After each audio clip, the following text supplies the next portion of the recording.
sampai ikea. Memang ramai je orang. Ni pun ada.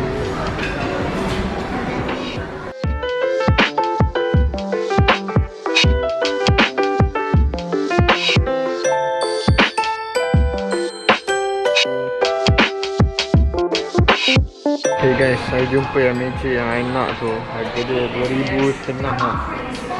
Lebih. Sebab meja ni best dia sebab dia boleh turun. Menesis ni. Tengokkan ni. Nampak. Meja kita. Tadi dah selesai makan dekat ikea. Sekarang kita boleh singgah solat lah. Dekat kawasan luar berdekatan dengan ikea ni ada satu masjid. Masjid ni sejamis rasanya. Kawasan rumah Mansapuri lah.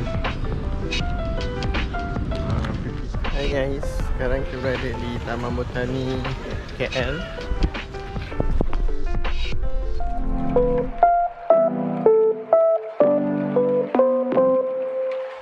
So sekarang kita berada di Taman Botani Projek Botani Kuala Lumpur.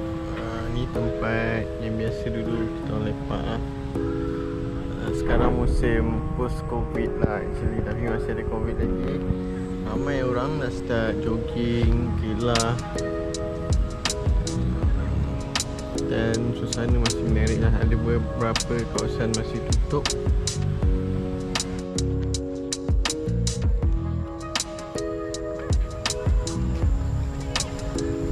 Okay guys, ni lah suasana di Taman Botani Kuala Lumpur. Anda sekarang dah boleh berkelah. Ramai lah orang dah beriadah dan sebagainya lah kat sini. Misi saya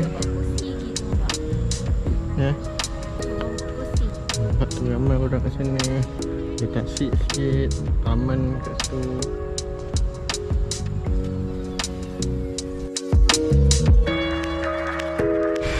Sekarang dah pukul 7, kita nak gerak balik semula lah ke kenderaan.